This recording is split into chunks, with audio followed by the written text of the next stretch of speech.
16 days, guys. That's how many days I have left in my 90-day fitness transformation challenge. And this week, my weight actually went back up. So let's talk about that. Hey guys, today is Sunday, April 26th, and I have been back in my old stomping grounds where I grew up, an up-and-coming town north of Seattle called Shoreline. Have you ever been? Let me know. So welcome back to my weekly transformation recap where I share what the last 7 days has taught me in my heart, my health, and my hustle journey. Let's get into it. So this week I did something I never really used to do. I always was chasing after the next business building activity, but instead this week I way dialed back and decided to slow down and actually clear my schedule. And I have been working usually in my business, but past few days has been an opportunity to spend heart-connected time with my parents. And in the nooks and crannies of my time working, actually getting to work on my business. So my three biggest priorities right now that I'm focusing on are number one, family, number two, fitness, and number three, faith. Do you share those pillars? Let me know. What I've been noticing, guys, is my cup feels so full, abundant and expansive, and I've actually been able to spend real quality time with both of my parents. My dad and I have been going on long walks outside. My personal goal in this final stretch of my fitness challenge is to hit over 15,000 steps every day, and my dad has been excited to accompany me. Now, transparently, some days I fell short, but some days I've gone over. So there's something about moving your body and getting to spend that time with loved ones that can break down those walls and allow for deeper connection. So a favorite saying of mine that I've been reflecting on in that regard is that your motion drives emotion. So I have started hitting up the community rec center gym known as the Spartan Gym, where I used to frequent back in high school, never really to work out, but obviously still felt familiar and super nostalgic, but at the same time, completely new. Driving around my hometown Shoreline has actually helped me realize how much has changed. The buildings are getting taller. It feels way more urban than before. And at the same time, I feel like I have changed too as a person. And so one nugget I read recently that has really stuck with me the past few days, and you might want to write this down, is that when you take out all of the noise and distractions from the day-to-day, there are only three true decisions in life. Number one, who you're going to live your life with. Number two, what you're going to live your life in. And number three, what you're going to live your life for. Being back home and around family has made me reflect on all of these three. So let me know in the comments, which of those three are you currently working through?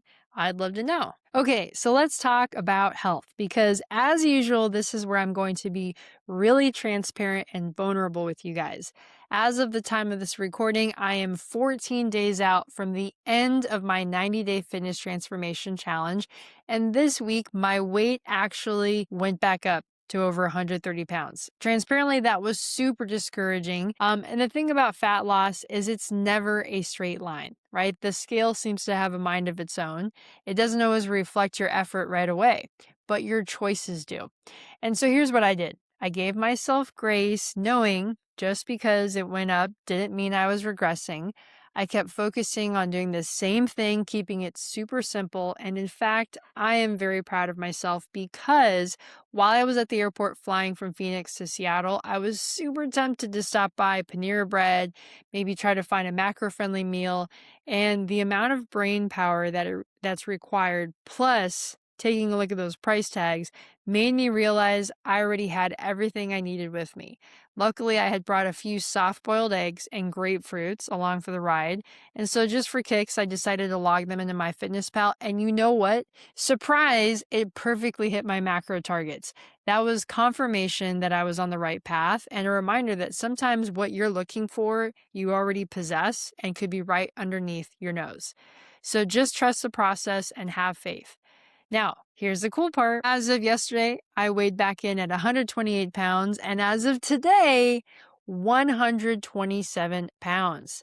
I am in a significant calorie deficit. I'm experimenting because of this with ending my nights with a big, bold salad so I can get more volume, but choosing the right vegetables that don't cause too much bloating, because then that screws me up in the morning.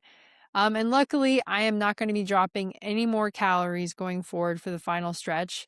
But let me tell you what, guys, I have been daydreaming about food like nobody's business. If you look at my social media, whether that's YouTube, Instagram, Facebook, it's just macro recipes for days. In fact, I even downloaded an app so I could better contain all those recipes. I cannot wait to be in a calorie surplus, and which is crazy. If you know anything about me and my parents, in the past, whenever we would spend time together, it would always be around food and eating out. So that's been a huge stretch for all of us. I haven't eaten out since February 14th, to be honest with you. So, what am I reminding myself of in this journey of discipline is to focus on what I'm gaining in the process, not what I'm giving up. And my declaration is I'm gaining a sexy, visible six pack by May 10th. So if that resonates with you, write six pack in the comments. I want to know who my people are. In fact, if you're interested, I'm going to be doing an interview series where I interview experts on my research project. I'll be giving the details on that soon, so stay tuned. Something I've also locked in this week after hearing it just a few days ago, and hey, this may not be for everyone, but definitely if you're fitness inclined, is the following. Your body is your resume. It's your secret confession of character. And it's not about perfection. It's about what? Discipline, follow through, and keeping your word to yourself. My question is, do you respect yourself enough to hold your commitment? Do you do hard things? You didn't come this far just to come this far. Neither did I. So I'm going to get visible abs. Who's with me? Let me know in the comments. Put six pack in the comments if you're with me. All right, guys. On the business side, I feel incredibly inspired right now. As I just mentioned, I'm working on my first ever interview series. I'm still figuring out the exact angle, but I know for sure it's going to be fitness related and about achieving a six pack, duh, as an overachieving entrepreneur.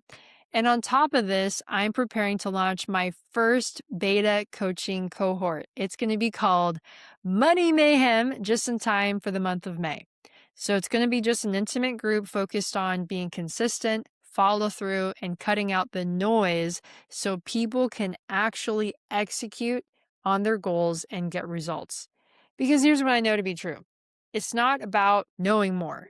It's about doing more. And one thing I want to acknowledge myself for is before leaving Phoenix, I actually spent a day preparing meals for my husband, Felipe, so that he could also stay on track while I'm gone, because I do the majority of the cooking. Let me know if it's the same in your household. And so that's been the journey here. It's not just about me transforming by my lonesome. It's about building a lifestyle that supports and inspires everyone else around me and being the catalyst of positive change. That's what I call lifestyle integration. And so when your transformation starts to overflow into the people you love, where now you inspire that change, oof, that's so much fun. This week has taught me the power of what I'm calling a reset season. Sometimes stepping out of your routine isn't falling off. It's actually part of the plan.